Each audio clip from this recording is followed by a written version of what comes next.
Good evening, my friend. Welcome to the show. I am Lou Mongello. It is Wednesday night. It is box night. If you are watching for the very first time, welcome, welcome, welcome. If you are a longtime box person, welcome back. Thanks for being here. Introduce yourself, grab a snack, sit back, relax. I was going to say grab a friend. I meant to say grab a snack, invite a friend. You know what I meant. It's been a long Wednesday. I am super excited, as always, to be here. If you are watching live, thanks for spending and sharing your Wednesday night with me. If you are watching on the replay, every Wednesday, 7:30 p.m. Eastern, we are right here at WDW Radio Live. Also, make sure you turn on notifications both on the page and in the group. Sometimes notifications on Facebook a little wonky. So if I go live from the parks or in my travels, I want to make sure you are able to get everything. Also, don't forget to follow me elsewhere on social for other content, especially places like Instagram, where I'm at Lou Mongello, sharing a lot more on Instagram stories and photos and other stuff I'm working on the whiteboard on the back. But so excited to see you. I have to put my glasses on to really see your names. Aaron, Stan, Jerry, Scott, Steven Schools. Good to see you, brother. I want to follow up from the Momentum Retreat to see how you're doing. And Jim Orahosky, dude, you are like clockwork, brother. You are always here. Corey Bassett, the keeper of said box, D23 Expo, counting down like super, super close. Rachel Goodman. Let me see. Judy Bennett. Jimmy Stiles. What's Jimmy Stiles doing here? Who let that guy in? Allison, Renee, Marie Robinson, Jimmy Crumpler Jr., and everybody else. Welcome, welcome, welcome. It is really good to see you guys. I have a lot of stuff to talk about tonight. The internets, they are exploding once again. It's funny. You don't know what is, well, you do know. If history is any indicator, you do know some of the things that will garner some of the most passionate response. Listen, the one thing you can say about Disney fans, like them, don't listen, a passionate bunch, and I love that. And if you guys weren't, I wouldn't be here. So we are all a passionate bunch, and certainly there's a lot to talk about, including, but not limited to, the annual Passholder price increases that happened overnight yesterday, from the day before, Tuesday, whatever. We saw them Tuesday morning when we woke up, so we have a lot to talk about with that. I am going to share my thoughts. More importantly, I am going to want to hear yours. Father George, good to see you. Kelly Lawrence, they are melting down for sure. Eric Sanchez, Navarez, Becky Mankin from, the Becky Mankin from MEI and Mousefriend Travel. For all your vacation planning needs, visit mousefriendtravel.com. That Becky Mankin? Go figure. Go figure. Well, it's good to see everybody. Hopefully you will call in and weigh in with some of your thoughts as well about it. And Jimmy is just here. The training is pretty sweet, having nights off. Jimmy, looking forward to seeing you in all of your food-related goodness. So I guess we might as well look. I think we should probably get right in it, and then I will certainly I'll open up the voicemail lines. Producers are standing by and I have no producers, and nobody's really standing by. It's me and a second laptop to take your calls, to have what I want to be a very intelligent, rational, well thought out, hopefully, at least on your part. We'll see if mine is well thought out, discussion about the price increases and changes. Let me start off. First things first, right out of the gates, I need to be perfectly clear. How clear? Crystal. First things first. I pay full price, as I have for 20 years, for my annual pass for myself, my wife, and my 2 kids. I have never, ever received a free pass, certainly not, other than like for a media event, which I always disclose. I have never received an annual pass free from Walt Disney World, despite rumors on the internet to the contrary. I will Anyone that challenges what I have to say, I will give you the same offer that I have for many years. If you think that I am not being truthful about me paying for my own annual passes and my own food, I am happy to show you my monthly credit card bill with the understanding that if I do show you said bill, you are responsible for all Disney-related expenses that are on there, including dining. So think careful. Also, right, so in addition to paying for my annual passes and food and experiences that I go to, again, media events outside that realm, I am not independently wealthy, nor am I an heir to some sort of mysterious fortune or treasure. I feel the exact same bills and pressure of credit cards, and trust me, if you saw what's sitting on this desk, it is a big source of my stress. It's a pile of credit card bills. And look at me. You can imagine what I spend just on food alone. So I certainly understand the concerns when it comes to money. Now, with that out of the way, let's just start by talking about the facts. Let's talk about what the changes were, black and white, or in this case, red and green and blue and things like that. Yesterday, Disney released changes in all of the annual pass pricing. If you look at the grid, you'll see the original price as well as the renewal price, and then the new price, and then the new renewal price as well, going in descending order from a non-Florida resident Platinum Plus, which is the most expensive ticket, all the way down to the Silver, which is a Florida resident only pass, as well as the Platinum Plus, Platinum, and Gold Pass. I tried to make it a little easy for you by doing a little bit of the math. The non-resident Platinum and Platinum Plus passes are both up $225-ish. The Florida resident Silver Pass is up about $40. The Florida resident Gold, which you can also get if you are DVC, is up $90. And the DVC and Florida resident Platinum and Plus are up $150. So basically, the renewal rates are pretty much discounted by about 15% off the current rates. So obviously, a Florida resident and DVC renewal is going to see a much lower cost compared to the out-of-state rates. Now, let's just sort of break this down a little bit. There's also other passes too. There's also the Epcot After 4 pass and a few other passes as well. But the pricier passes obviously are getting the double-digit percentage hikes, right? So if you just so the Platinum Pass for Florida residents is about 20%, and then 25 more for those living out of state. And the other thing to be clear too, right, when we're talking about this in terms of Disney, if past performance is any indicator, usually there's a dance that's played by Disney and that place down the street in terms of who releases the price increases first. Usually one has to drop before the other, and I'm sure within 1 to 2 weeks we will see price increases. They're usually relatively similar in terms of the type of growth, in terms of cost.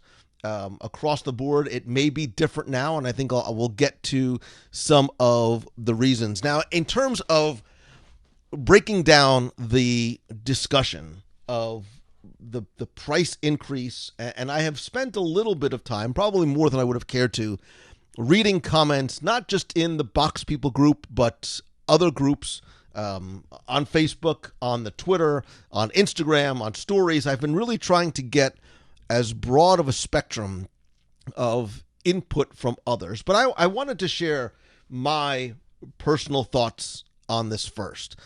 And to a certain degree, this is not about Disney really at all, right? And let me get something else out of the way too. I am not here to try and pressure you or convince you or justify the increase in ticket prices. I don't like it as much as the next guy because I'm not just buying one, I'm buying 4 I have now 4 kids who I've tried desperately to pretend that they are under the age of 3 and just sneak them in a stroller. With a 15 and 13-year-old, it doesn't happen. So I am paying full price for 4 passes. And we all have, my kids want to now go with their friends. They want to go in the summer. So getting a silver pass is no longer an option for us. So it is a pricey investment for me and my family. But I also want you to think about how and why this happens. I got to put on my glasses so I can see your things. Stan, I get it. Everybody, and that's why I said I am not independently wealthy. Audio tour is still on sale for $10. It impacts everybody. But let's sort of be honest and sort of take this out of a Disney-specific conversation.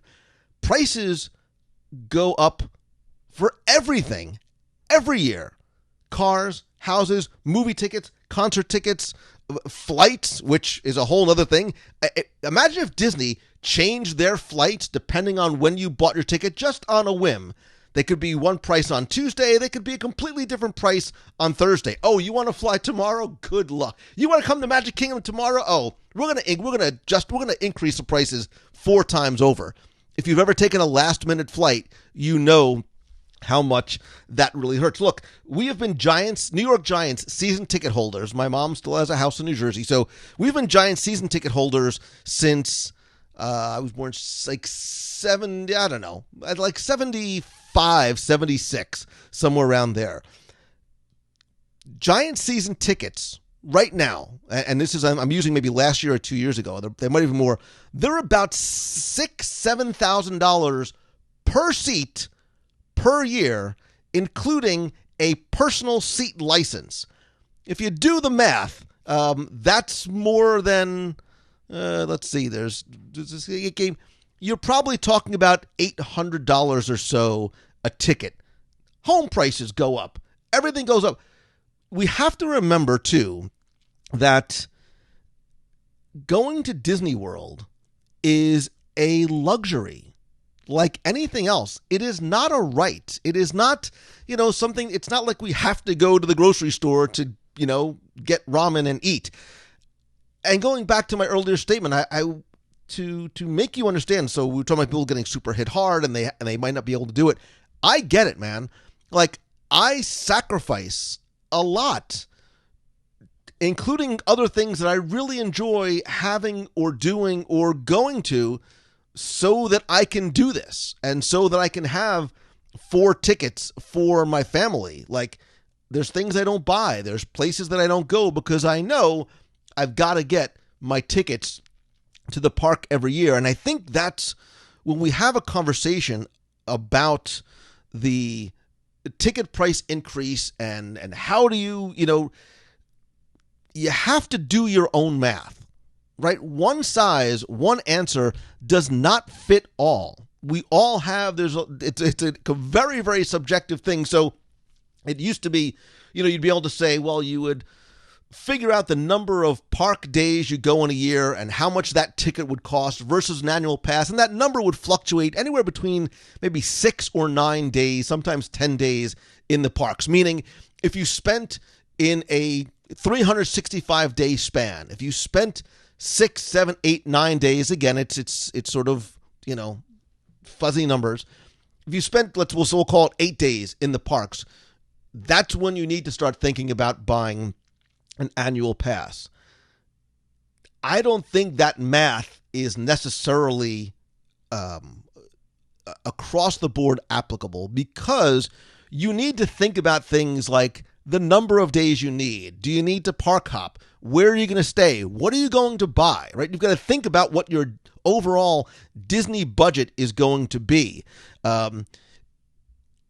It also doesn't take into account, and I think this is where the conversation about the increase in cost and the justifying the cost of an annual pass and the way you vacation at the parks, whether you are a Florida resident, whether you are a local, or you are flying in from Anchorage a couple times a year, and I actually know people that do that, you are paying for more than just a discounted park admission, right?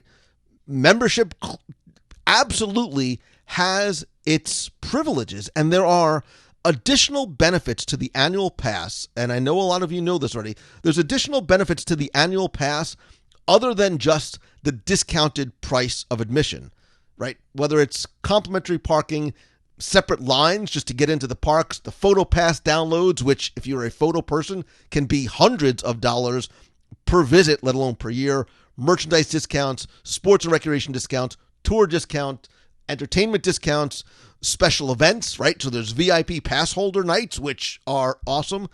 You are saving 20% at a lot of restaurants in Walt Disney World. I will tell you, I've eaten my annual pass worth of saving money on food. If you come and stay here, you save up to 40% on hotels. There's H2O Glow nights. There's discounts on guided tours. You can actually save more, actually. Less and more on some restaurants. There are a ton of different benefits that I think that you have to weigh. So whether it is again, up to 20% in the merchandise discounts, there are additional benefits at restaurants. Tables in Wonderland. Like again, as a food person, the ability to get a Tables in Wonderland card where I save 20% on all of my meals, including alcohol. You know, sometimes I go out with people who like to have a cocktail or 7. Up to 10 guests at 100 plus restaurants. There's also special offers, special dining events. There's a lot to take into consideration in terms of justifying the cost and the increase. And look, and I think that's what people are struggling with is why is there an increase? Why does there have to be such a marked increase? Well, like I said, I don't know of anything that I purchase or anywhere that I go and the price now is not higher than it was last year or 6 months ago. Going to the movies is like you need to sort of break the piggy bank if you want to take a family of 4 to the movies between dinner and popcorn. And yes, I buy the $27 size popcorn. It's $100+ to go to the movies when some theaters are $25 a ticket. That's unfathomable to some people considering how inexpensive movie theaters used to be. So when we think about the justification, and again, this is not, I have no skin in the game. I would love for Disney to be like, you know what? Look, let me sort of go back for a second, right? Disney does not have, well, all right, let me do it this way. Why is there an increase, right? So there's just the normal continuing inflation increase. Also, Galaxy's Edge is not going to pay for itself. Tron, gondolas, all the new resorts, everything else. You cannot expect more, but want things to stay the same. It's a quote from once. Everything comes at a price, dearie. These things, the money has to come from somewhere. And look, I will always try and make lemonade out of lemons. So there are some possible benefits, right? If you are a pass holder, if you are even coming to the parks as a non-pass holder, there are some potential benefits to this. How else are you going to make these parks more attractive, yet stop continuing increases in attendance other than by making the cost of entry to a certain degree for passes like this? Because annual pass holders, we make, especially here in Florida and in Disneyland, make up a huge portion of the population. Look, ticket prices have increased every single year since 1987. We're just hearing the outrage more because of social, right? Especially from annual pass holders and local annual pass holders. What you don't sometimes realize is Walt Disney World, the combined theme parks last year, saw almost a 5% increase in attendance. That's about 58.5 million guests in 2018. And I did some research. That's Themed Entertainment Association and AECOM. Disney doesn't release numbers. Those are sort of the projections that they were. So attendance continues to increase, as well as ticket prices continue to increase. What ends up happening, right? And look, now we have this abundance of new attractions, new experiences, new conveyances. I call the gondolas almost an attraction. New hotels, new restaurants, new lands that are coming that are going to continue to increase demand and stresses on the parks. So you have to sort of pay for that by increasing the costs. And it's just, it's basic economics. And I was thinking about this earlier this morning. And again, I don't work for the company. I have no stake in the company. I would love for Disney to say, you know what, Lou? You're a good guy, man. You come to the parks a lot. My God, you eat a whole lot of stuff. We're going to cut your ticket price in half. They don't do that, right? They're not going to do that. And Disney does not have to, if you think about it, Disney does not have to offer annual passes, right? Look, you can go to, I'm sure there's plenty of you that go to Starbucks every single day. But Starbucks has never said, you know what, we're going to give you the opportunity to prepay for all of your coffee for the year at a discount.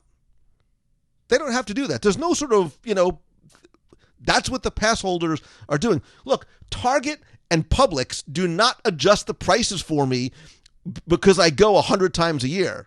Like, I go to Target a lot, and I never walk out at less than $100. I don't know how they do it. It's brilliant, right? Just because it's sort of happening at a larger scale, it doesn't mean that there's a finite amount of space and seats. So the supply and demand absolutely comes into play here. So I think, again, this is an incredibly subjective thing. You've got to be able to either justify it or save for it. And look, I think if you want to get an annual pass, there's lots of ways to do it. Like, and this is not financial advice, but get a single low interest, no interest credit card and use that only for your Disney trip, right? Just do. By the way, there's 102 ways to save money for that Walt Disney World book, and just out there, just so you know.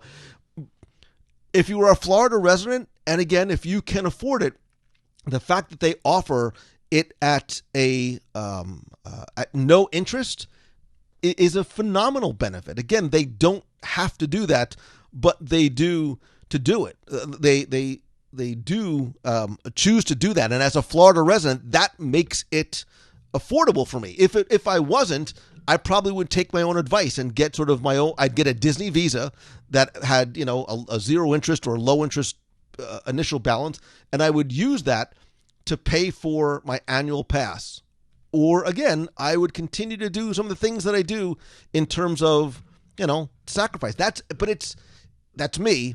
That may not work for you. But I want to sort of bring things full circle. So because I feel I won't be able to touch on it later. There are additional benefits too. I think people, when they hear about the price increases, they get very upset. They start thinking about the numbers and stuff too. But there are additional benefits too. So they announced sort of very quietly on the Disney Parks blog in a summer offer.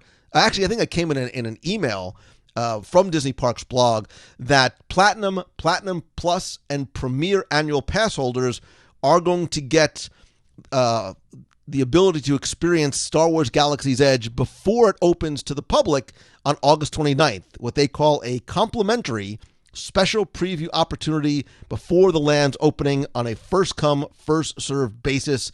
I do not know, nor will I speculate on what the dates are. It's interesting because D23 Expo is just a few days before, so we don't know how they're actually going to do that. I hope it's not on an overlap, because we will be out there for Galaxy's Edge. The bottom line, and I want to hear from you, and I see you guys are calling in, and I absolutely want to take your calls. I want to go through some of your messages here as well. The bottom line, this is a very subjective and it's a very personal decision based on not just your finances, but how and where and the way you travel. For me, it's worth the sacrifices that I make so that I can take advantage of visiting whenever I would like to.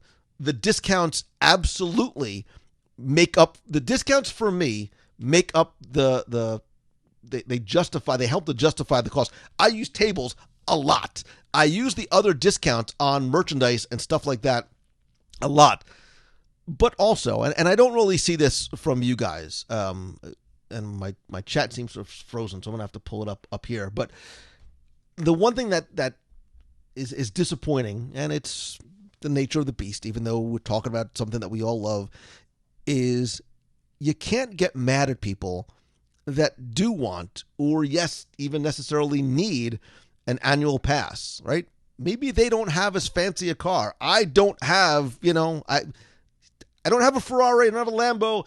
I have a car that gets me from A to B because I know that I am going to spend money on my pass and at Disney. It's not just where I go for work. It's where I go because it makes me happy. So I saw a lot of people getting mad at others who are like, well, yeah, I am going to get an annual pass. And I don't think that anger and resentment is necessarily justified. Maybe they don't buy or do some of the things that other people do. And that's not what this is supposed to be about. So I absolutely want to hear from you. I see, Edward says Disney World is still cheaper than Disneyland. Melanie Jones says still worth every penny. We're going next month, and our friends are paying $600 for park hoppers without water parks for 7 days. And that's exactly what I mean, Melanie. Like, you have to justify how you go and where you go and when you go. Like, for me, again, if I went, 8 days in the summer and went to a couple of water parks and ate at a lot of restaurants, that's an easy justification for me for the annual pass, because you're going to spend that money anyway if you are visiting Walt Disney World, right? Am I making sense? Or I'm very hungry. I haven't had dinner yet tonight. Marlon Chan says the California Park annual passes went up around $200 and we only have 2 parks. Randall says, I think it's agree. I definitely agree. Marie says, if I lived in Florida, it would definitely be worth it. And again, I'm just quickly looking through the Passholder website as we're talking, just going over all of the different benefits and discounts that come along with having an annual pass. And if you do just, a few of these maybe on a single trip, I think you have to start thinking about where that kind of break-even point is for you individually.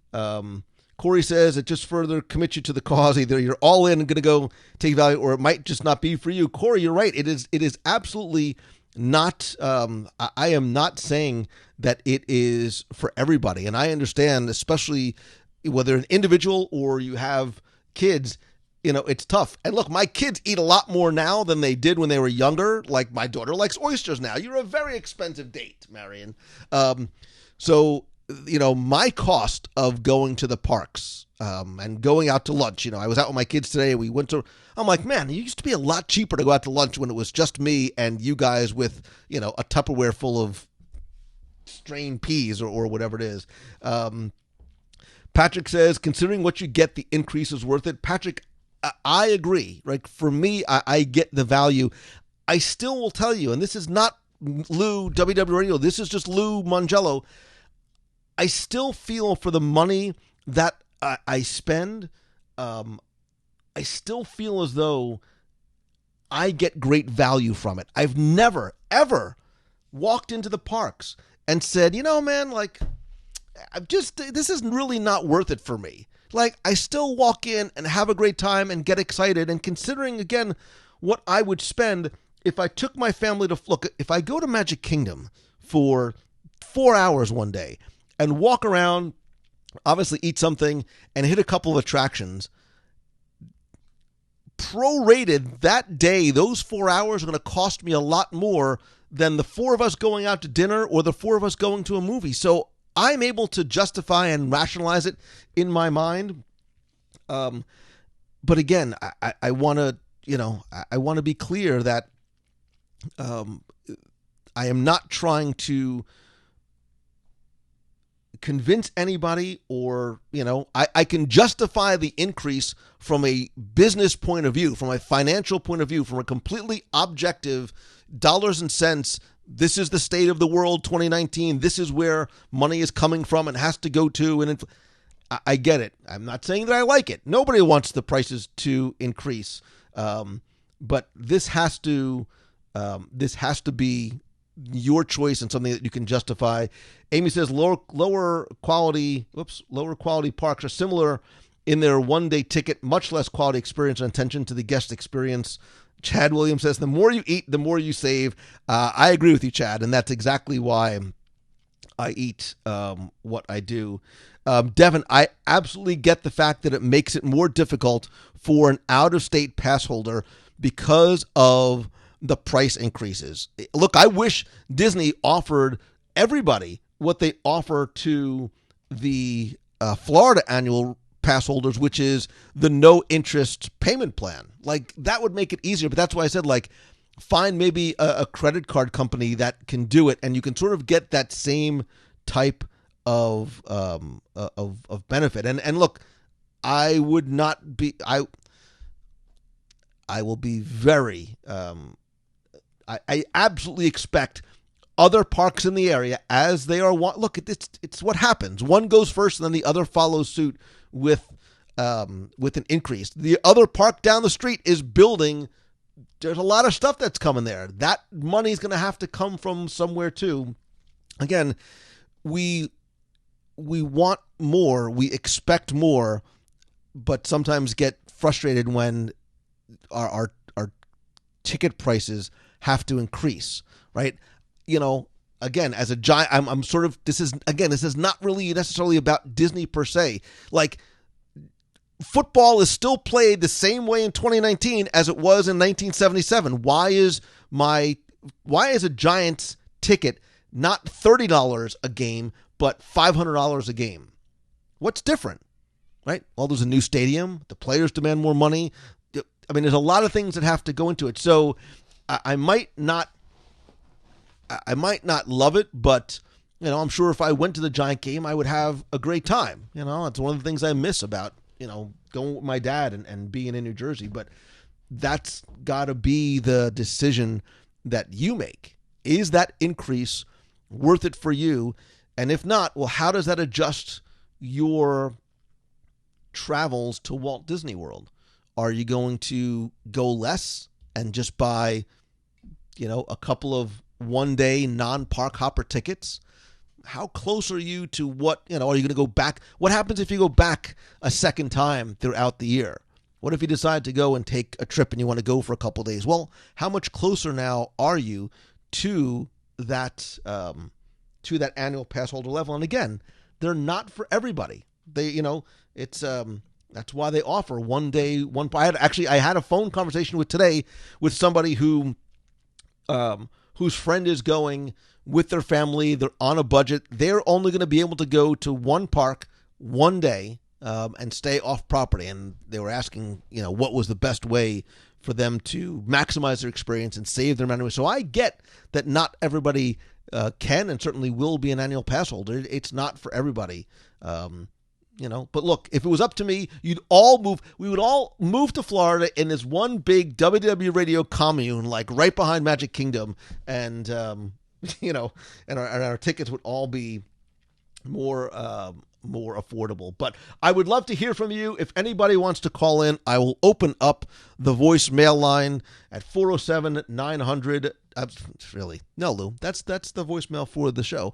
This is the call-in line. It's 407-413-WDW1. So I'd love to hear your thoughts on annual pass holder, whether it's the cost. Do your own cost-benefit analysis. And look, let's not sort of gloss over the fact that things like having early access to Galaxy's Edge is a big deal. Like, considering what that is going to be like when it opens, that is going to be a really, really big deal. Let me take the first caller here. Hey, it's Lou. You're on the air. Hi, Lou. It's Caleb, sorry. Hey, Caleb, how you doing? Good. How are you? Good, thank you. My question is, what was the name? Question is whether it's worth it to get an annual pass for one person in your family of 6. That was my mom. So is it worth getting an annual pass for one person out of 6? I mean, it depends. Are you a Florida resident? No. Right. So remember, the annual passes, just like any ticket, is specific to an individual, so they cannot be shared among everybody. So one person can't go one day and then one person go the next day. If you all travel together, that might be tough. Say, all right, peace out, everybody. You guys stay at the resort. I'm going to Magic Kingdom for the day. But again, it's such a subjective decision in terms of the finances and how and where and when you vacation. The reason why I was asking, and I'm Dawn, by the way, is because, they said that with the parking loan, like just the parking, that's a good reason. If one of you has it in your family. Like, right. Oh, I see what you're saying. Oh, okay. I understand. So you're saying, right. So is it worthwhile? Now, I'm sorry. I understand your question. I misunderstood. Is it worthwhile to get an annual pass for the sake of the benefits? There is certainly, and again, you've got to run the numbers yourself. If you're going to drive there and park every day, it's $20 a pop. It's up to $40 if you do. I think premium is or premier parking is $40 a pop. If you eat at Walt Disney World restaurants, if you're going to buy merchandise, those 10 to 20% discounts absolutely add up for a party of 6. Remember, if you get tables and you get one person with an annual pass, one person with tables in Wonderland, that's where that gap is very, very much shortened. I think that's a great question and a great point, but you've got to sort of sit down and look at how you vacation and sort of run the fuzzy numbers yourself. Yeah. Okay. Yeah, great question. I mean, we still have from, like, when we went in 2000 and 2006, we always bought the no expiration, and then they got rid of that. So we still have, like, 20 days of each of us have for, like, the water parks and more stuff. Right. So last year we went in May, and we finally got to go to Typhoon Lagoon for the first time. And don't forget, too, right, and don't forget, too, you also get sometimes up to 20% or sometimes even more of a discount on your resort room. So saving up to 40%, and Becky can probably correct me in terms of timing when some of those discounts apply. Saving up to 40% on your room is a huge discount that you're going to lose if you now say, well, I'm not getting annual. I don't mean you, but I mean in general. All these people I see online are like, forget you, Disney. I'm not buying an annual pass. I'm just going to go down 5 days a year. You still might be better off buying the annual pass. And I know the initial outlay is obviously much greater. Yeah. So, it's worth having the annual pass. Yeah, we've never stayed on resort either. So, my husband and I did before we had kids, but I'm thinking that would be a good deal. Yep, absolutely. Great question. Yep. It is worth having the annual pass, or? I think so. Again, you guys have to answer that for yourself, but I think so. So, so great question. Great question. Great. Thank you. Thank you guys so much. Have a good night. You too. Bye-bye. So parking is $25, $50 for premium. And I just answered the call and hung up on you, so I apologize. Here, I'll leave. Okay, I've got the number back up. AP at 30%. Becky Mankin from MEI Mouse and Travel says AP at 30% off can be better than free dining depending on your needs. I hear you, sister. Hey, it's Lou. You're on the air. Hey, it's Lou. You're on the air. Hey, Lou. This is Scott from Tennessee. Hey, Scott. How you doing? Doing good. Just a quick question. Do you think the prices will now settle in? Or do you think that they'll continue to go up at this rate each year as we move to the 50th and beyond? I can't speak to the rate. I mean, look, this is definitely a little bit of a bigger jump than we have seen in the past. We may attribute that to things like Galaxy's Edge. Look, I mean, it is not. It's one thing to add an additional attraction, but you're adding an entire land. And lest we forget that Tron is coming. They have not announced what what I think is going to come out at D23 Expo in terms of expansion to places like Epcot and I think some other areas as well. If you drive through property, there's also Skyliners. There's like 3 new resorts and lots of new restaurants. So there's been a massive outlay of cash on Disney's part to enhance the guest experience here, which may be part of the reason why the jump is so pronounced. Well, it just seems like if it settles in, this is not that big of a jump in 2-3 years. If it goes up $10, $20, $30, but if it continues to go up at $150, $200 rate, right, that's when it could get out of control for somebody that's out of state like me. Absolutely. But anyway, I appreciate your show, and thanks for all you do. Thanks, buddy. Appreciate you calling in. Thank you.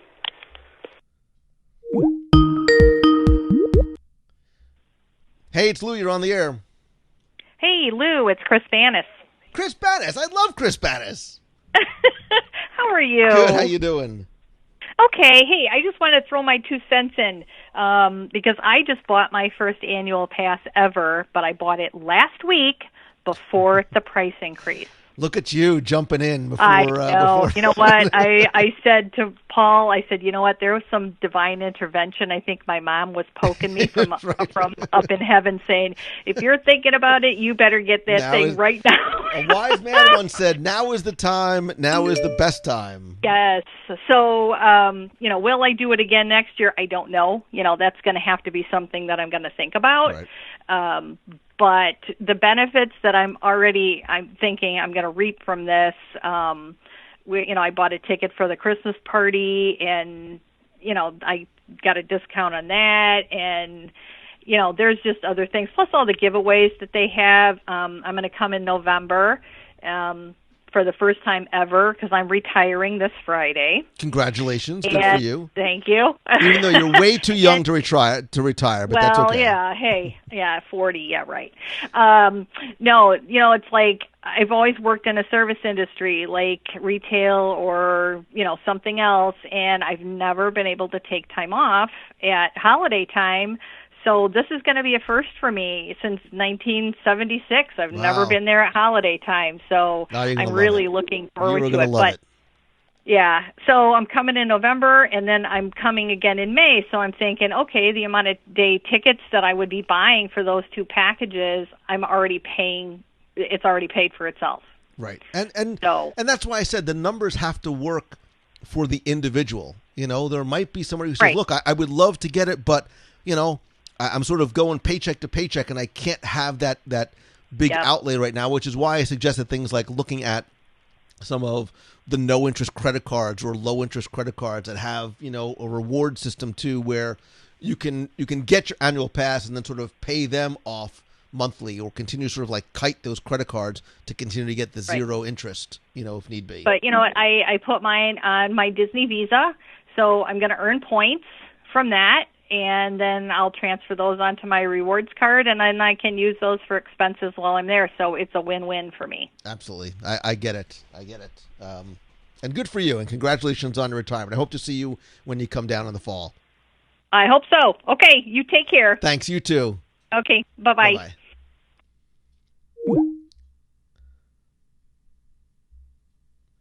I'm trying to read...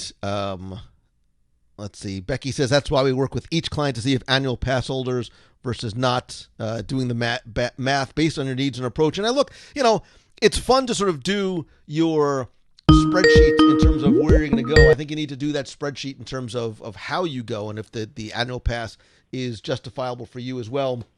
Hey, it's Lou. You're on the air. Hi, Lou. This is Becky Wicks from Pennsylvania. How are you? Good, Becky. How you doing? Good, good. You know my sister very well, Deanna from Latrobe. Oh, my God, I love Deanna from Latrobe. She and I have been going back and forth with this debate because we're both out-of-state pass holders. We have been for probably 5 years now. And I just wish that they would extend the same payment policies for annual passes to out-of-state pass holders. Because for us, paying $12 a month extra or $10 a month extra isn't anything, but coming up with, $1,100 in one chunk is really hard. Right. I wanted to voice my opinion that I wish that they would come up with something like that for us. In a perfect world, I wish they would too, which is why I tried to think of non-Disney alternatives that would give you sort of that similar type benefit. A lot of times if you get a new credit card, they'll give you 6 months, 12 months, no interest, which basically works out the same way. And that's why I said just use that only for the Disney things. And I understand why Disney necessarily can't do it for everybody, right? When there's 30 million visitors coming in, you can't, it would be a much more exponentially higher financial burden on them to sort of carry that financial weight without getting some sort of interest on it too. But you're right. Look, in a perfect world, I agree with you. This conversation would probably not be people would not be as excitable if that option was offered for everybody. No, 100% agree. Yeah. Thank you so much for taking my call. Thanks so much. Take care. Thanks. Bye-bye. I'm just quickly going through. Lisa also says wishes they would offer the same payment plans. Lisa Milam. Let me see. Let me go up a little bit. Sam's Club is still selling annual passes at the old price for any Sam's Club's members out there. A lot of people liking the Disney Visa card. Let's take another one. Hey, it's Lou. You're on the air. Lou. Yes. Hey, this is Jimmy Crumpler calling you, buddy, from North Carolina. Hey, brother. How you doing, man? Great. Better than I deserve, brother. I agree with you on the process of the annual passes, all the discounts you've been. My wife and my son and myself have been to Disney 3 different occasions since November of 2018 for a grand total of approximately 21 days. We stayed off property 2 times, so naturally we've had to pay for parking on, we didn't with our annual passes, so that saved us roughly $25 a day. With the discounts, the one feature that you mentioned earlier, the memory maker, oh my gosh, that's worth its weight in gold. I have pictures at home that you couldn't give me $1 million for, that the memory makers had taken into parks. That's one perk that I recommend, whether you're an annual pass holder or not, you take advantage of if you have to buy it. So that alone in itself is a $170 purchase. Yeah. Three different occasions, you're talking about $510. Roughly half of an annual pass with the parking at $25 a day or over 20 days in the parks. There's the other part of an annual pass right there paid for. Yep. Not to mention the discounts on the merchandise that you can receive, the T-shirts, the souvenirs, the toys for the kids. I mean, Pandora for your wife. I mean, it's just amazing at the discounts that you can get, and I'll tell you this right quick. I drive a truck for Walmart. That's why I was giving you a little slack a while ago when you were talking about Target. You need to go to Walmart to spread the love as well. I love Walmart. But somebody commented on the one about the Walmarts around Disney, and I will have to admit the one over by Westgate is crazy busy all the time. But I was actually, and like I said, I drive a truck for Walmart, and I was actually into Orlando here back in April. And I had to stop and spend the night right there within 10 minutes of the park. I'm a junkie. Disney is my life, basically. I listen to you. I listen to WDW Radio, your podcast, Deep Park Radio, Sorcerer Radio. Everything is Disney. And I was able to take an Uber from the location that I stayed at a Walmart over to the parks and spend a couple of hours in the parks, and it didn't cost me a dime, but just for my Uber fee. And without an annual pass, I couldn't have done that. So I understand. I mean, I wish my paycheck would go up 20% every year. It'd be amazing. But I understand with all the new things coming, all the resorts coming, Galaxy's Edge coming. I mean, everything's got to be paid for, and you're talking 60,000 plus cast members on Disney site, the largest single employer in the world, in one location. Right. They've got to be paid. They've got benefits. They've got, all kinds of things that have to be paid, and that money has to come from somewhere. Right, and they just got their price. They just got their wage increase. I will take the opportunity to once again, I think something that does not get enough attention from Disney. I was actually talking to a cast member yesterday. Cast members now, they can go to college and get their college paid for as cast members. Again, that's money that Disney is putting out that maybe we as guests don't see, but again is being funneled in a good way. So I'm with you. I'm on board with you, brother. And like I said, I wish the ticket prices didn't go up and we all got pay increases as well. But like I said, whether you're going to a football game, a movie, somebody in the box before said, look, you go to a show on Broadway, it's going to cost you $300-400 a night just to walk in the door to see a 2-3 hour show. So the cost of everything goes up. I think just because we love this place so much and it means so much to us, it hurts maybe a little bit more. Yeah, it does. It really does. The changes that Disney has made this year, I won't touch on the stroller ban because I was one of those individuals that had one of those type strollers, but that's neither here nor there. I understand the process, and I'm a smoker too, so I was touched on that ban as well. So I've been hit kind of hard this year with Disney, but still, all in all, my wife and I are not sports fans. We don't go to ball games or anything like that. But just touching back on the point where I was in Orlando that night, and I just went to the park for a couple of hours. Well, that ticket would have cost me roughly $100. So I mean, it's really, we all hate it. We do. We hate the cost increase, but and that's a good point. I had never thought about what you were saying about the credit card, getting a 0% interest credit card, and just pay it off, before the interest kicks on. And it's basically like Disney's offered you a, out of state discount. So exactly. To speak. Yep. Exactly. But Lou, one more question for you before I've got to go. It may be too early for you to determine this or not. I'm coming down to Disney the last week of July. It would be really nice if you were doing a meetup the last week of July somewhere in the park, somewhere at Disney Springs. I will see what I can do, and I'll definitely try and do it outside the parks because I know a lot of people are blacked out over the summer. So I'll definitely try and be cognizant of that. I would love to meet you, man. I'd love to meet you in person, and I appreciate you listening. I just listened to the second part of the Finding Florida episode on the podcast today, too, dude. Great, man. You don't do enough of those. You need to do more of those a week, like every other day, man. I mean, it's like, you have to go back and listen to ones that you've missed, when you run out of the one that you've already listened to, because you just like, I mean, you're great, man. You really are. You're great. Thank you, great. buddy. I really appreciate tell me, everything you do, what's your name again? Jimmy Crumpler. Jimmy Crumpler. All right, brother. This is why when I see you in the box, now that I can associate your voice with your name. All right, brother. You have a great night, Lou. Appreciate you taking my call. You too. I appreciate you, man. Take care. Bye-bye. Bye-bye. I dig his accent, man. I like that accent a lot. I'm just quickly going through some of the other comments in here as well. Yeah, so William Magalio says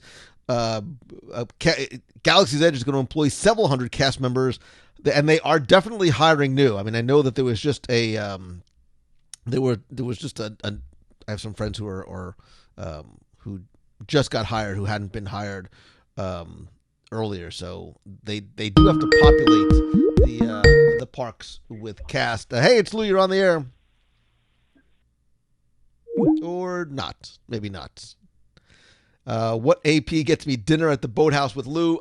Jeff C. Fouts, you don't need any sort of special pass. Just, hit me up. I'm always down for some Boathouse. I'm always down for Boathouse.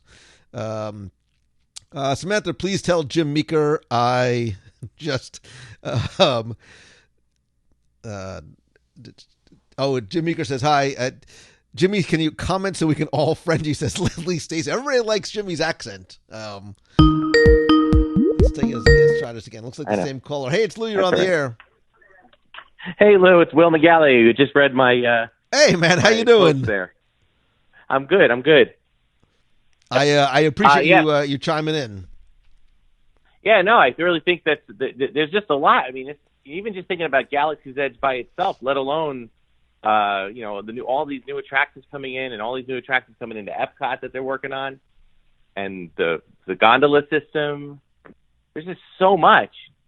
It costs money, I mean, everything does, and that's what I was trying to say before. This is not necessarily just a conversation about Disney, and I think it's just more pronounced because the numbers are so much higher. But I thought about, I was just saying, like I bought movie tickets the other day because I know I'm going to see Far From Home at least 3 times in the theater, and I'm like, man, it's not, it hits you a little bit when you have to buy tickets for 4 people and then knowing what it is, and so I get it, but I just think nobody is going and complaining online about the increase in movie ticket prices or, like buying a car. Like, my God, cars are like, I had to go buy a car, about a year ago, and I was just shocked. I literally had sticker shock at how much cars were. And I was still thinking sort of that mindset. I think the way we think about the mindset in terms of buying Disney tickets, of a few years ago as opposed to, what they are now. But it's, it's everything increases every single year. Yeah. And you just wait till the college education comes into play. Dude, we're having a nice night. Why do you got to go there? What? Audio tours are still on sale, $100 each. You kids better get scholarships, man. That's all I'm telling you. There better be scholarships ahead. So there you go. No, but it's true. And same thing with, like, we were just thinking about, theater tickets. If you go to see a Broadway style show, we live up near New York, and a Broadway show, 2 tickets, driving in, parking, dinner. Yep. You're talking, you spend $500 right there. Yeah. Even people down here, the Dr. Phillips Theater, which is beautiful. My wife and daughter went to go see Wicked, and then they showed me what the prices of tickets were. I'm like, I'm good. I don't need. Again, I sacrificed not going to see that show because I'm like, you know what? I would rather funnel that money towards my Disney ticket and meal at the Boathouse. I right with you, man. That's exactly how we are. We swap out theater tickets for, like community theater and high school shows and things like that, where honestly they're really good too. So we enjoy that, and that helps us funnel that money into Disney. That's our thing. So, but anyway, all right. Well, thank you so much, Lou. All right, thanks for weighing in, brother. Have a good night, man. All right. Bye-bye. All right, bye-bye. So there you go. And I would love to keep this conversation going and respond to questions that everybody might have on the unknown person. Unknown person is calling. Hello, unknown person. You're on the air. You should have my number by now. Come on. It just shows up as what Skype doesn't understand. What those funny all you have like 16 numbers in your phone numbers in the United Kingdom. Jeeves, give Lou my number to him, please, for crying out loud. How are you doing, sir? I'm better now to hear from you, brother. How you doing, man? All right, I just thought I'd chip in a bit because from the UK, it costs quite a bit to get over. And we always do buy, funny enough, one annual pass. I'm normally one who gets that. Because I think, you remember, like last time, I think we did about 23 days. Mm-hmm. And 17 of those were in a Disney park. So that's what's that, $25 a day, I think it was, car parking. That almost pays for the difference between an annual pass and what we can get in the UK of a 21-day pass. And that's not forgetting about, you got discounts, you got food, you got all that stuff. I mean, then you can also... Excuse me. I would say the discounts alone can justify that. Yeah. It works out, honestly, mate. It works out right because we always do it. Because we've got to fly, we've got to get, tickets, got to hire a car, get a villa.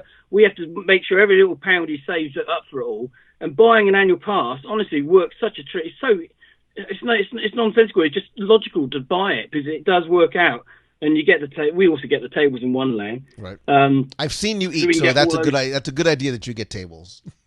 Yeah. I mean, we tend to normally have like a big brunch to save a bit of money. Not at the Boathouse, I must add at the moment. One day, who never knows, But it's just the fact that every day we've got to buy food because we're there for 20 odd days. Right. So, being from the UK, we've always had to make sure we save our money. And value for money, oh, come on. I mean, as I was just saying just now, I wasn't, I was joking a little bit, but, I can go to Stonehenge for $60 and I'm looking at a stone, Right. I mean, it's good, I'm not denying it, but what I'm saying is the value for money you're going to get from a Disney ticket outweighs it easily. Right. People are saying, somebody just said that they spent $500 on one ticket to go see Hamilton. Yeah. Right. That's a couple of hours.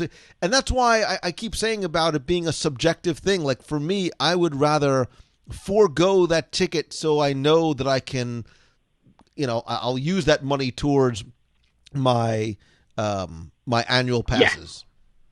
Right. And there are the other benefits too. Like I think that's I said I use the old American Express commercial as a crutch, but the membership does have its privileges, like the VIP pass holder nights and some of the things that they do for pass holders. Like Disney has finally, and it took them a while, but Disney has finally started to show their appreciation with things like that, discounts, early access, special events for their most loyal guests.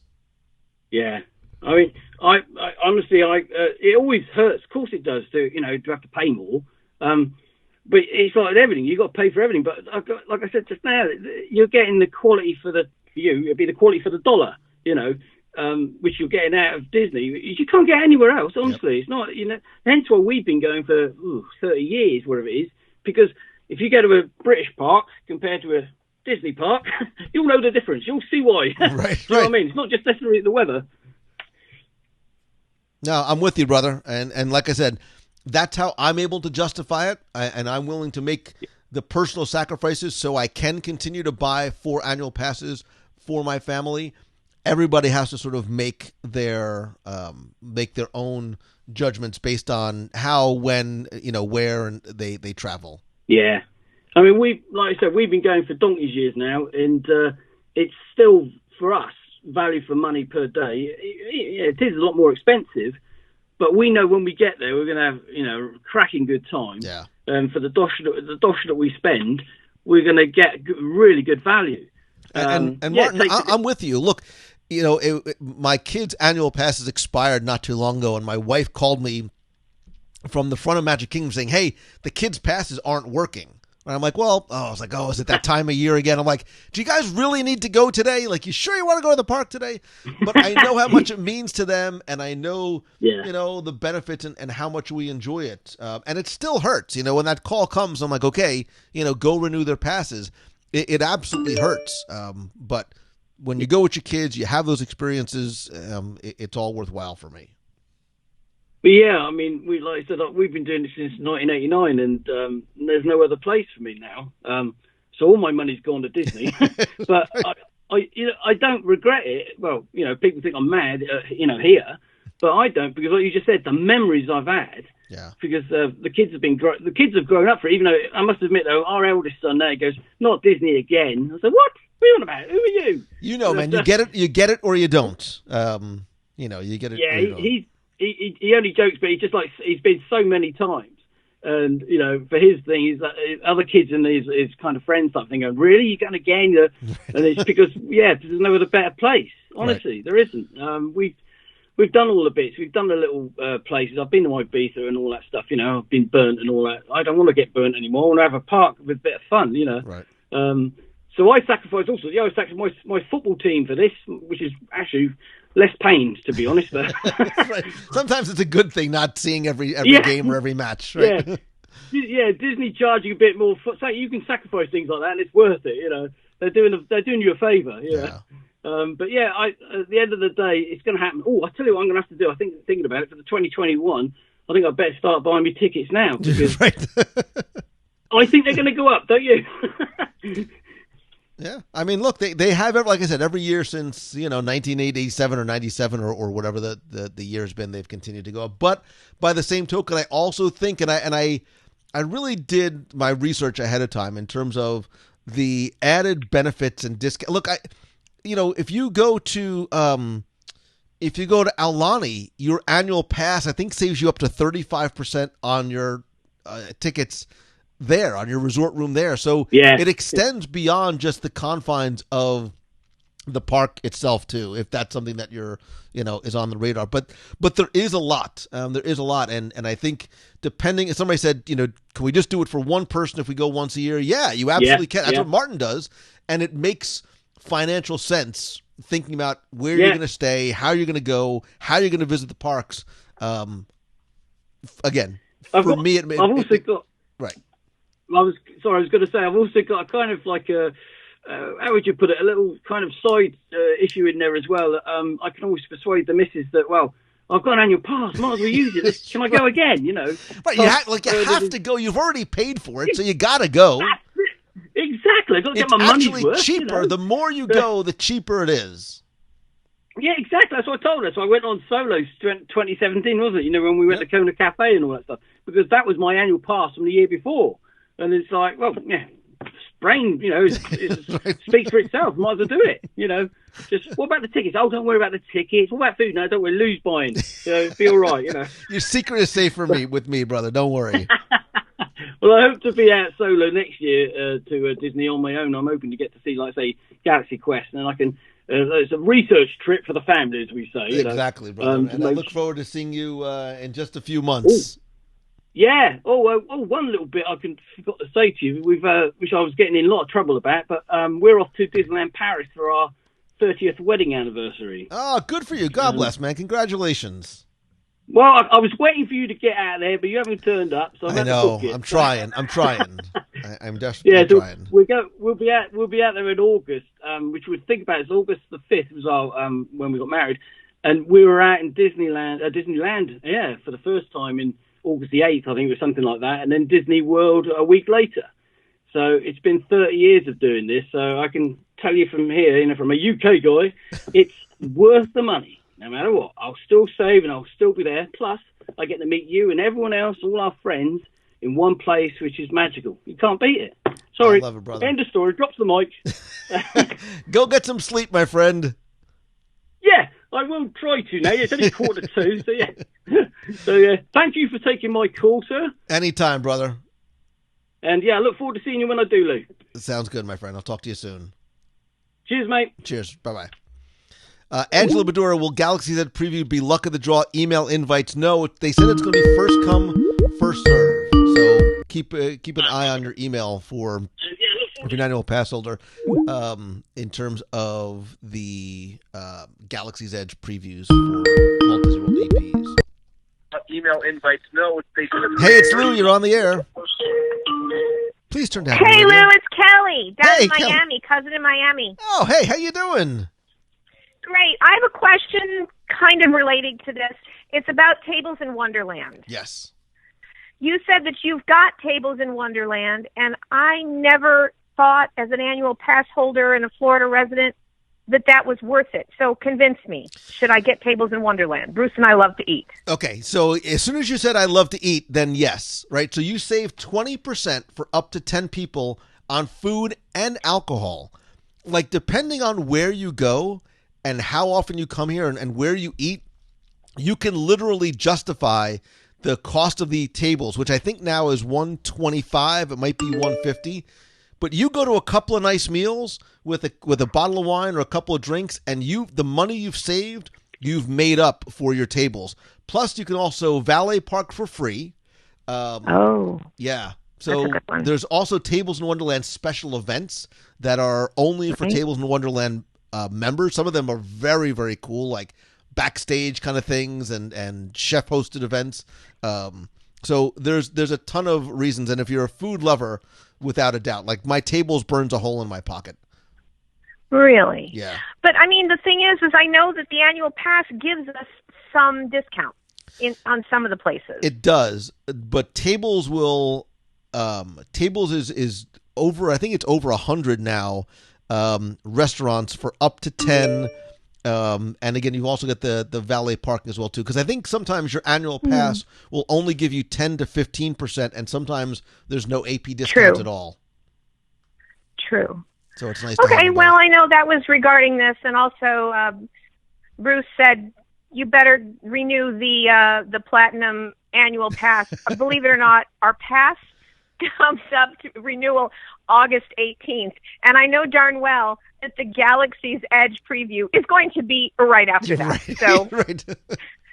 so it's just luck of the draw. We have to renew. So yeah, we'll renew it now. There, Renew it now. This way you stay on the email list, because I'm sure that's how they're going to correspond. And I believe it's going to be a first come, first serve type of thing. So, it might be even in earlier August. Stay on top of it. Yeah, it might be the first couple of weeks of August too. Well, I look forward to seeing you again, Lou. I do as well. Soon. Always a pleasure hearing Your from cousin. you. Absolutely. I look forward to seeing you guys soon. Okay, bye, Take Lou. care. Bye-bye. Love Kelly, cousin in Miami.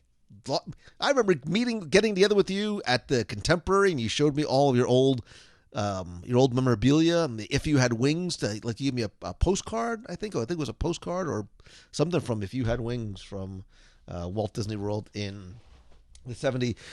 Joey Davidson, you do not have to be a Florida resident for Tables in Wonderland. You can also get it if you are a Disney Vacation Club member. So if you're a DVC member, you can get that as well.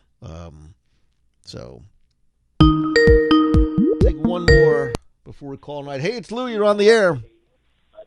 Hi, my name is Devin from Dallas, Texas. Hi, Devin from Dallas. Hi. I had a quick question for you. I was kind of curious. Do you think that they'll ever open up the other aspects of like the annual passes? Because my issue is I come from Texas and I have the Platinum Pass. But now that it's getting so expensive and I have a family of 4, my littlest is about to turn 3, so we'll have to start doing the Platinum Pass for him as well, which I'm dying over the cost of that. But anyway, for me, I think my little beef, I just think is just the fact that, there's no other option for out of state except for Platinum or Platinum Plus. But it's you could do Gold or Silver or whatever, and then, you lose out on, the blackout dates or whatever, but you still plan accordingly. You still can get benefits, but just not, you have your, you have the blackout dates. Right. Yeah, I mean, it's hard, and the types of annual passes have changed a number of times over the years, and I think, again, trying to sort of play devil's advocate, I think part of the reason why is to help control the number of guests, especially in summertime, because what ends up happening is then you pay for an annual pass and you're like, why am I paying so much? And the parks are so crowded. It's a very sharp double-edged sword, because you need to somehow, forgive the euphemism, you have to sort of thin the herd a little bit, because as somebody who is local, I see how many days, the number of days are increasing that the parks are at capacity or very, very crowded. And then you see those pictures on Twitter and Facebook of a mobbed Magic Kingdom. You're like, well, why am I going to go? Why am I going to get my annual pass? So I understand it from a guest experience perspective as well, changing the tiers and changing the pricing. Yeah. And I think, the thing that I think of, because a lot of, I'm, we, like I said, I'm a family board, but, I'm the one that's funding all and pushing all the Disney things, and we try to go at least 2 to 3 times a year. I think the hard part for me is, I look at, kind of the culture of what Disney is, and then look at, I listen, like I said, I listen to your, well, I didn't say that, but I do listen to your podcast and all that kind of stuff, too, but I look at, what Walt's vision was, and then now seeing all these price increase and how, especially how this is so high, it feels like it's becoming more elitist instead of family like he wanted.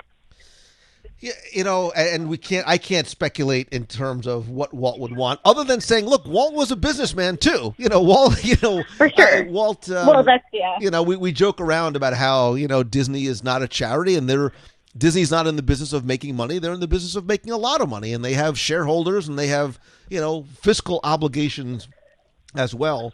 And that's why I was bringing up the point too about, I think when we see a price increase, we think about the impact that it has on us, but we also don't think about what the spend is for the company itself.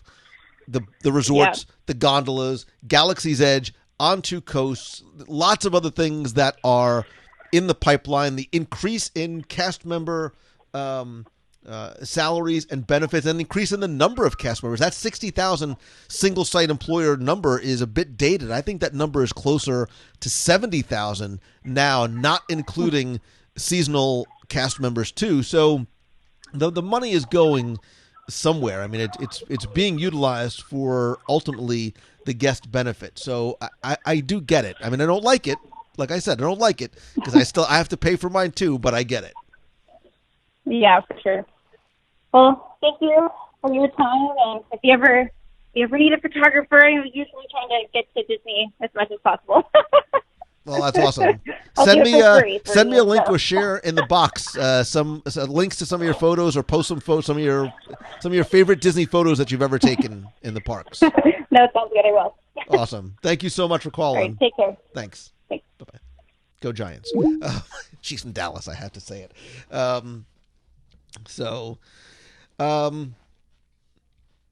Yeah, I'm just quickly reading some of the comments, and I see it's almost 9 o'clock. Listen, I appreciate everybody's input and commentary in terms of your thoughts on the price increases. Again, my job in my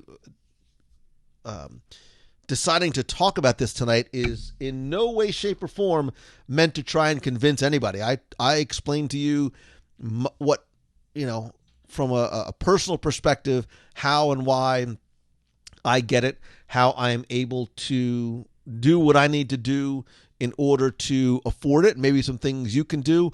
But I also, I wanted to try and help alleviate some of the sticker shock, because I think when we hear that, we forget about what some of the, not just primary, but the secondary and tertiary benefits of having the annual pass are. And then as you start to talk it out some more, that sticker shock starts to go away a little bit more when you hear about the percentages that you save on merchandise, on food, on resorts, the members only, not the jackets, but the perks that come with being an annual pass holder. And look, it does, like I was kidding around with Martin, like when you have it, it makes going back to Disney again a little easier. Like, well, we've already paid for the ticket, so let's do it again.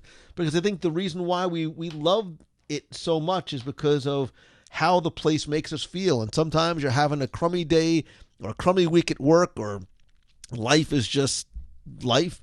Maybe a little trip to Disney is a little easier when you have your annual pass. You're like, you know what? We're going to drive over for the weekend, or we're going to, make a quick trip over for the weekend. But I certainly welcome conversation and discussion on both sides. I would love to hear your thoughts, pro or con annual pass. If you are an annual pass holder, what do you think about the price increase? Is it going to make you change your mind? Is it going to make you change the way you approach vacationing to Walt Disney World, or visiting the parks, or even the things that you do while you're there? I would rather be able to go to Disney a couple of extra times and maybe not eat a table service meal. Maybe have a counter service meal instead, or, not get, as many souvenirs, or cut out the water parks, or do something so that I can have the annual pass. So, but again, I would love to keep the conversation going in the Box People group, and I am quickly looking for my Box People. There it is. In the Box People group, if you are not a member of the Box People, and you can actually find out why we call it the Box People by being in there as well. Also, don't forget, if you haven't listened to show 556, little Jimmy Corkus and I talk about Finding Florida Part 2, the decisions, the deception, and the mystery. Insert Bond-like music here. Also, don't forget to, if you are in Walt Disney World, you don't even need to be an annual pass holder. Whoops. I'd love to see you. Wow, it's this Saturday. I forgot it's the 22nd already. This Saturday at Katsura Grill, which, as you know, is like my favorite place. One of my favorite places in Walt Disney World, 11:30 a.m. to 1 p.m. Come alone, bring the whole family, bring the kids. It's family friendly. And oh, by the way, they have got yummy food as well. I will have some more announcements about Momentum. So if you're looking for yet another excuse to get your annual pass and come to Walt Disney World, Momentum, September 28th and 29th. I have extended the super duper special early bird pricing until, I believe, Monday or Friday or Monday. Well, I think it's Monday. So if you're thinking about coming, it's a great weekend to help you sort of, like I say, turn what you love into what you do. If you have any questions about it, let me know, or just go to LouMongello.com/momentum.